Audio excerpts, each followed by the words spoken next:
श्री गणेशाय नमः। श्री लक्ष्मी नारायण नमः। हम आज की कथा फागुन मास की कथा प्रारंभ करते हैं, जिसका 7वां अध्याय है। निमिषार्ध नारायण के पवित्र तीर्थ में जहाँ सहस्त्रों ऋषि मुनि तपस्या में लीन थे, वहीं परम ज्ञानी सूत जी महाराज विराजमान थे। शोकान्वित 88,000 ऋषियों ने सूत जी से विनम्रतापूर्वक प्रश्न किया। ऋषियों ने कहा, हे परम पूज्य ज्ञानी सूत जी, आपने हमें फागुन मास के स्नान, दान और भगवान की पूजा का संक्षिप्त वर्णन सुनाया, जिससे हमारे मन को अत्यंत शांति मिली, किंतु हमारी जिज्ञासा अभी भी शांत नहीं हुई है। हे प्रभु, कृपया करके इस पावन मास के 7वें अध्याय की कथा को विस्तार पूर्वक कहिए। इस मास में कौन सा विशिष्ट कर्म करने से मनुष्य के जन्म जन्मांतर के पाप नष्ट हो जाते हैं? भगवान श्री हरि को प्रसन्न करने के लिए भक्त को किस भाव से पूजा करनी चाहिए, और प्राचीन काल में किसने इस व्रत का पालन कर परम सिद्धि प्राप्त की? कृपया कर इस कथा को विस्तार से कहिए। सूत जी ने ऋषियों की जिज्ञासा देखकर प्रसन्नतापूर्वक कहा, हे ऋषि मुनियों, आप धन्य हैं जो आपके मन में भगवान की कथा सुनने की ऐसी तीव्र लालसा है। फागुन मास भगवान श्री कृष्ण का स्वरूप माना जाता है। इस मास में किया गया थोड़ा सा भी पुण्य मेरु पर्वत के समान विशाल फल देने वाला होता है। अब मैं तुम्हें 7वें अध्याय की वह परम गोपनीय और पवित्र कथा सुनाता हूँ, जो पापों का नाश करने वाली और मोक्ष प्रदायिनी है। सभी मुनियाँ एकाग्रचित्त होकर सुने। प्राचीन काल में देवर्षि नारद ने अपने पिता सृष्टि रचयिता ब्रह्मा जी से पूछा, हे पितामह, फागुन मास के शुक्ल पक्ष में भगवान की आराधना का क्या विशेष विधान है? कृपया मुझे इसे बताइए तथा इसके पीछे का जो इतिहास है वो सुनाइए, जिससे गृहस्थ मुनियों से का पालन हो सके। ब्रह्मा जी बोले, हे नारद, यह मास वसंत ऋतु के द्वारा है। इस समय प्रकृति अपने यौवन पर होती है। ऐसे समय में जो मनुष्य अपने इंद्रियों को वश में रखकर काम क्रोध का त्याग कर भगवान विष्णु के गोविंद स्वरूप की आराधना करता है, वह साक्षात मेरे लोक में पूजित होता है। हे पुत्र, इस संदर्भ में मैं तुम्हें राजा सोमदत्त और महर्षि भृंग का एक प्राचीन संवाद सुनाता हूँ। प्राचीन काल में कपिल नागर में सोमदत्त नाम का एक अत्यंत प्रतापी राजा राज्य करता था। वह बड़ा ही धर्मात्मा, सात्विक और प्रजापालक राजा था। एक बार राजा सोमदत्त शिकार खेलते हुए भटक गए। भूख और प्यास से व्याकुल होकर वह एक आश्रम के निकट पहुंचे। वहां महर्षि भृगु का था आश्रम। राजा ने मुनि को दंडवत प्रणाम किया। महर्षि ने राजा का सत्कार किया। कलमूल फल से उनकी भोजन की इच्छा पूर्ण की। विश्राम करने के पश्चात राजा ने हाथ जोड़कर पूछा, हे ऋषिवर, मैं एक गृहस्थ हूँ और राजकाज के बंधनों में बंधा हूँ। मेरे पास कठोर तपस्या करने का समय नहीं है। कृपया करके आप मुझे कोई ऐसा सुगम उपाय बताइए जिससे मुझे और मेरी प्रजा को सुख समृद्धि मिले और अंत में मोक्ष की प्राप्ति हो। विशेषकर इस समय जो फागुन का महीना चल रहा है, इसमें किस विधि से धर्म का पालन करना चाहिए? महर्षि ने राजा की धर्म के प्रति रुचि देखकर कहा, हे राजन, फागुन मास के समान पवित्र और फलदायी कोई दूसरा मास नहीं है। इस मास में भगवान विष्णु क्षीर सागर में विशेष शयन मुद्रा में होते हैं और भक्तों द्वारा की गई सेवा को तत्काल स्वीकार करते हैं। महर्षि ने कथा आरंभ की, हे राजन, पूर्व काल में विदर्भ देश में एक कृपाण नाम का ब्राह्मण रहता था। जैसा उसका नाम था वैसा ही उसका स्वभाव था। वह अत्यंत कंजूस था। उसके पास धन तो बहुत था, लेकिन उसने अब जीवन में कभी भी एक पैसा भी धर्म के कार्य में नहीं लगाया। ना कभी तीर्थ गया, ना कभी संतों की सेवा की और ना ही कभी मंदिर में दीप जलाया। वह दिन रात केवल धन को गिनने और उसे छुपाने में लगा रहता था। एक दिन फागुन मास के शुक्ल पक्ष में वह जंगल के रास्ते अपने धन की वसूली करने जा रहा था। रास्ते में उसे डाकुओं का भय सताने लगा। वह डरकर एक घने आम के पेड़ पर चढ़ गया। वह रात फागुन मास की पवित्र तिथि थी। संयोगवश उस दिन वह उपवास पर था, क्योंकि लोभ के कारण उसने घर से भोजन नहीं बांधा था और रास्ते में ही कुछ खरीदा नहीं था। रात भर वह डाकुओं के डर से जागता रहा। ठंड और हवा के कारण वह कांपने लगा। उसके कांपने से आम के पेड़ की एक नई मंजरी टूट टूट कर नीचे गिरने लगी। संयोग की बात यह थी कि उस पेड़ के नीचे एक प्राचीन शिवलिंग स्थापित था, जो झाड़ियों में छिपा हुआ था। अनजाने में ही सही उस ब्राह्मण के हाथों से रात भर आम की मंजरी उस शिवलिंग पर गिरती रही। भूख के कारण उसका उपवास हो गया, डर के कारण वह रात भर जागता रहा। जागरण और अनजाने में ही उसने शिव जी को फागुन मास की सबसे प्रिय वस्तु आम मंजरी अर्पित कर दी। प्रातःकाल होते ही वह वहां से भागा गया और कुछ दिनों बाद उसकी मृत्यु हो गई। महर्षि भृगु ने आगे कहा, हे राजन, मृत्यु के पश्चात जब यमराज के दूत उस पापी ब्राह्मण को लेने गए और उसे रस्सियों से बांधकर ले जाने लगे, तभी भगवान शिव के गण वहां प्रकट हो गए। शिव गणों के हाथों में त्रिशूल थे और वे अत्यंत तेजस्वी थे। यमदूतों ने पूछा, हे देवगणों, यह ब्राह्मण तो महापापी है। इसने जीवन भर लोभ किया है, कभी दान पुण्य नहीं किया। आप इसे क्यों ले जाना चाहते हैं?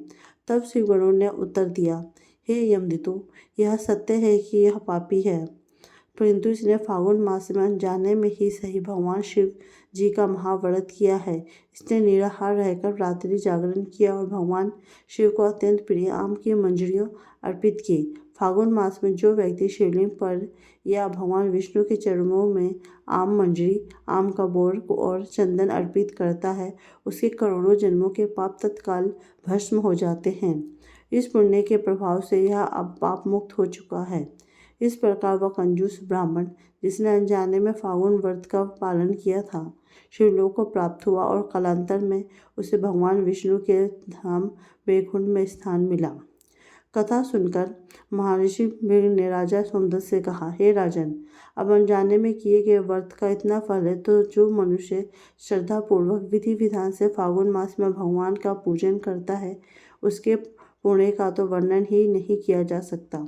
सूत जी कहते हैं, ऋषियों, महर्षि भृगु ने राजा को पूजन की जो विधि बताई वह तुम भी सुनो। प्रातः स्नान। फागुन मास में सूर्योदय से पूर्व उठकर जल में थोड़ा सा गंगाजल या तिल मिलाकर स्नान करना चाहिए। स्नान करते समय ओम नमो नारायण मंत्र का जाप करना चाहिए। चूँकि अब ग्रीष्म ऋतु का आगमन हो रहा होता है, इसलिए भगवान को शीतलता प्रदान करने वाली वस्तुएं अत्यंत प्रिय है। भक्तों चाहिए कि वह गोपी चंदन, मलयज चंदन अथवा केसर मिश्रित चंदन भगवान के मस्तक पर लगाएं। भगवान को गुलाब या खस का इत्र अर्पित करें। इस मास में भगवान को पीले पुष्प और विशेष रूप से ऋतु फल और आम की मंजरी अवश्य चढ़ानी चाहिए। जो व्यक्ति भगवान के चरणों में आम मंजरी अर्पित करता है, उसे अश्वमेघ यज्ञ का फल प्राप्त होता है। भगवान को माखन, मिश्री, दही और मौसमी फलों का भोग लगाएं। इस मास में बिना नमक का भोजन एक समय करने का भी बहुत महत्व है। शुक्ल पक्ष की अष्टमी तिथि से ही होलाष्टक प्रारंभ हो जाता है। अतः भक्तों को चाहिए कि वे नित्य सायंकाल में भगवान के सामने गुलाल अर्पित करें और भजन कीर्तन करें। सूत जी ने अंतिम उपदेश देते हुए कहा, हे ऋषियों, जो मनुष्य इस 7वें अध्याय की कथा को श्रद्धापूर्वक सुनाता और दूसरों को सुनाता है, उसके घर में कभी अकाल मृत्यु नहीं होती। लक्ष्मी जी उसके घर में स्थिर रूप से निवास करती हैं। फागुन मास में भगवान की कथा सुनकर साक्षात अमृत पीने के समान है। जो व्यक्ति इस मास में अपनी सामर्थ्य के अनुसार ब्राह्मणों को अन्न, वस्त्र, विशेषकर जूते, चप्पल या छाते का दान करता है, क्योंकि गर्मियाँ आने वाली होती है, वह सूर्यलोक को पार कर भगवान विष्णु के परम धाम को प्राप्त होता है। इतना कहकर सूत जी मौन हो गए और ऋषिगण श्री हरि की ध्वनि करते हुए भगवान के ध्यान में मग्न हो गए। हे भक्तजन, आप भी अपने मन के विकारों को त्याग कर प्रेम पूर्वक भगवान गोविंद के चरणों में मस्तक झुकाएं और बोले, ओम नमो भगवते वासुदेवाय नमो नमः। यह था हमारा अध्याय 7वां, जो कि समाप्त हुआ। आपको अगर मेरी कथा अच्छी लगी हो तो प्लीज़ मेरे चैनल को लाइक, कमेंट एंड सब्सक्राइब कीजिए। आगे इसी से जुड़ी हुई एक और कथा है, जिसे हम संपूर्ण तरीके से जानेंगे, जो इस प्रकार से है। फागुन मास के 7वें अध्याय की कथा में भगवान विष्णु की असीम कृपा, भक्ति की महिमा और फागुन मास में किए गए व्रत पूजन के फल का विस्तार से वर्णन किया गया है। प्राचीन समय की बात है, एक धर्मपरायण नगर में धर्मदत्त नाम का एक श्रेष्ठ ब्राह्मण रहता था। वह वेद शास्त्रों का ज्ञाता था, किंतु जीवन की अनेक कठिनाइयों से घिरा हुआ था। उसके घर में धन का अभाव था, संतान सुख की भी उसे पूर्ण रूप से प्राप्त नहीं था। यद्यपि वह नित्य पूजा पाठ करता, परंतु मन ही मन कहीं न कहीं दुख और असंतोष बना रहता था। एक दिन फागुन मास का शुभ प्रभात हुआ। प्रातःकाल स्नान कर धर्मदत्त भगवान विष्णु के समक्ष बैठा, किंतु आज उसका मन अत्यंत व्याकुल था। उसी समय वहां एक वृद्ध साधु आए, जिनके मुख पर अद्भुत तेज था। धर्मदत्त ने उन्हें आदरपूर्वक आसन दिया और जल अर्पित किया। साधु ने उसकी व्यथा जान ली और बोले कि फागुन मास भगवान विष्णु को अत्यंत प्रिय है। इस मास में जो भी श्रद्धा से व्रत, दान तथा कथा श्रवण करता है, उसके जीवन में कभी दुख कष्ट नहीं आते। उसे भगवान विष्णु सब दूर करते हैं। धर्मदत्त ने हाथ जोड़कर निवेदन किया कि उसे ऐसा कोई सरल व्रत बताइए जिससे वह पूरी श्रद्धा से कर सके। तब साधु ने फागुन मास की कथा सुनानी प्रारंभ की और विशेष रूप से 7वें अध्याय का महत्व बताया। उन्होंने कहा कि इस अध्याय में उस भक्ति कथा है जिसने घोर संकटों के बाद भी भगवान का स्मरण नहीं छोड़ा और अतः मोक्ष को प्राप्त किया। साधु ने बताया कि प्राचीन काल में चंद्रकेतु नाम का एक राजा था। वह अत्यंत पराक्रमी और दानशील था, किंतु एक समय ऐसा आया जब उसके पास राज्य में अकाल पड़ गया। प्रजा भूख से त्रस्त होने लगी। राजा ने अन्न कोष खोल दिए, परंतु संकट टलने का नाम नहीं ले रहा था। तब किसी विद्वान ब्राह्मण ने राजा को फागुन मास के व्रत और कथा का महत्व बताया। राजा ने पूरे राज्य में घोषणा करवाई कि फागुन मास में भगवान विष्णु की पूजा होगी, कथा का पाठ होगा और दान पुण्य किया जाएगा। स्वयं राजा ने 7वें दिन विशेष व्रत रखा। उस दिन उसने उपवास किया और ब्राह्मणों को भोजन कराया और रात्रि में जागरण कर कथा का श्रवण किया। कथा के प्रभाव से राजा का मन अत्यंत शांत हो गया। उसी रात उसने स्वप्न में भगवान विष्णु को देखा। भगवान ने कहा कि जो व्यक्ति फागुन मास में सच्चे मन से भक्ति करता है, उसके समस्त पाप नष्ट हो जाते हैं। शीघ्र ही राजा के राज्य में वर्षा हुई, खेत हरे भरे हो गए और प्रजा सुखी हो गई। साधु ने आगे बताया कि 7वें अध्याय में विशेष रूप से यह कहा गया है कि केवल बाहरी आडंबर नहीं, बल्कि अंतःकरण की शुद्धि आवश्यक है। जो व्यक्ति अहंकार त्याग कर लोभ से दूर होकर और दूसरों की सहायता करता है, वही इस कथा का वास्तविक फल प्राप्त करता है। धर्मदत्त यह कथा सुनकर भावविभोर हो गया। उसने निश्चय किया कि वह भी फागुन मास के 7वें दिन व्रत रखेगा और कथा का पाठ करेगा। साधु ने उसे विधि समझाई। प्रातः स्नान, स्वच्छ वस्त्र, भगवान विष्णु की पीले पुष्प से पूजा, तुलसी अर्पण और सायंकाल कथा श्रवण। कहा गया है कि जिस घर में यह कथा श्रद्धा से सुनी जाती है, वहाँ दरिद्रता नहीं टिकती। 7वें अध्याय में यह भी वर्णन है कि जो स्त्री पुरुष संतान की कामना से यह व्रत करते हैं, उन्हें उत्तम संतान की प्राप्ति होती है। रोगी व्यक्ति यदि श्रद्धा से उसका पालन करे तो उसका स्वास्थ्य लाभ होता है। धर्मदत्त ने जैसे जैसे कथा सुनी, उसका हृदय हल्का होता गया।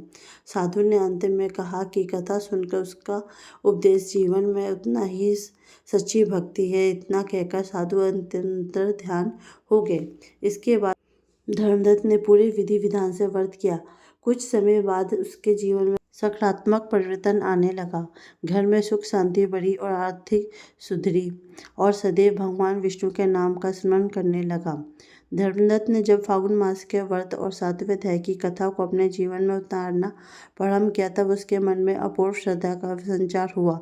वह प्रतिदिन प्रातःकाल स्नान कर भगवान विष्णु का ध्यान करता, तुलसी दल अर्पित करता और मन ही मन उसके नाम का जाप करता। पहले जहाँ पूजा केवल एक नियम की तरह होती थी, अब वहाँ प्रेम और विश्वास से भर गई थी। उसका मन धीरे धीरे सांसारिक चिंताओं से मुक्त होने लगा। फागुन मास का वातावरण स्वयं में ही भक्तिमय होता है और चारों ओर वसंत की सुगंध फैल जाती है। वृक्षों पर नए पत्ते आते हैं और पुष्प खिलते हैं और प्रकृति मानो भगवान की भक्ति में लीन हो जाती है। 7वें अध्याय में इसी वसंतकालीन फागुन मास को भगवान विष्णु की कृपा का विशेष समय बताया गया है। कहा जाता है कि इस मास में किया गया छोटा सा पुण्य भी अनेक गुना फल देता है। कथा में आगे वर्णन आता है कि राजा चंद्रकेतु ने जब पूरे राज्य में इस व्रत का प्रचार करवाया, तब केवल धनी या राजपरिवार ही नहीं बल्कि साधारण किसान, स्त्रियां, वृद्ध और बालक भी इसमें सम्मिलित हुए। सभी ने अपने सामर्थ्य के अनुसार दान दिया। किसी ने अन्नदान किया, किसी ने जल पिलाया, किसी ने केवल सच्चे मन से कथा सुनी। 7वें अध्याय में यह विशेष रूप से कहा गया है कि भगवान को धन नहीं भाव प्रिय है। राजा स्वयं भी 7वें दिन उपवास रखकर प्रजा के बीच बैठा और कथा का श्रवण किया। उस दिन उसने अपने सिंहासन का त्याग कर भूमि पर आसन बिछाकर कथा सुनी। यह देखकर प्रजा के मन में भी विनम्रता और भक्ति का भाव जागृत हुआ। कथा में बताया गया है कि जिस शख्स में अहंकार नहीं होता, उसके राज्य में कभी अधर्म नहीं टिकता। उसी रात राजा को फिर स्वप्न में भगवान विष्णु के दर्शन हुए। भगवान ने कहा कि फागुन मास का 7वां अध्याय मनुष्यों को धैर्य और विश्वास का पाठ पढ़ाता है। जीवन में चाहे कितनी भी विपत्तियां क्यों न आए, यदि भक्त भगवान का स्मरण नहीं छोड़ता तो अनंत विजय उसी की होती है। यह सुनकर राजा की आंखों में आनंद के आंसू बहने लगे। कथा आगे यह भी बताती है कि केवल राजा ही नहीं बल्कि एक निर्धन स्त्री ने भी इस अध्याय के अनुसार व्रत किया। वह प्रतिदिन दूसरे के घर काम करके जीवन यापन करती थी।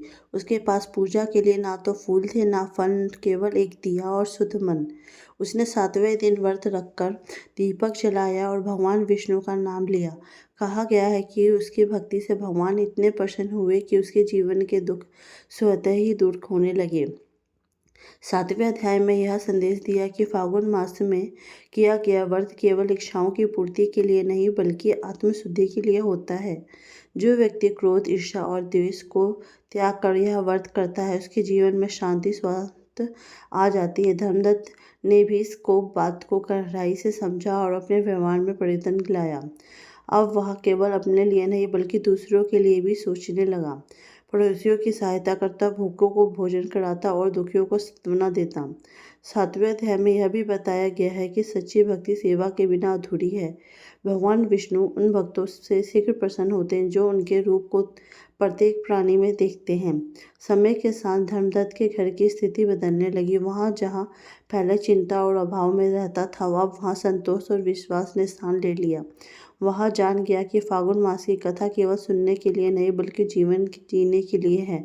7वें अध्याय की यही सबसे बड़ी शिक्षा है कि मनुष्य कर्म करते हुए भगवान पर भरोसा रखना चाहिए। अतः मैं कथा यह बताती है कि जो भी व्यक्ति श्रद्धा से फागुन मास की कथा के 7वें अध्याय का श्रवण करता है या पाठ करता है, उसके पाप नष्ट हो जाते हैं, मन शुद्ध होता है और जीवन में सही मार्ग पर चलता है। चाहे वह गृहस्थ हो, राजा हो या साधारण जन, भगवान की कृपा सभी पर समान रूप से बरसती है। इस प्रकार फागुन मास के 7वें अध्याय की कथा भक्ति, धैर्य, सेवा और विश्वास का अमूल्य संदेश देती है, जिसे जीवन में उतारकर मनुष्य न केवल सांसारिक सुख बल्कि आत्मिक शांति भी प्राप्त करता है। ओम नमो भगवते वासुदेवाय नमो नमः। अगर आप मेरे चैनल पर नए हैं तो प्लीज़ मेरे चैनल को लाइक, कमेंट एंड सब्सक्राइब कीजिए और धन्यवाद आपको मेरी वीडियो देखने के लिए।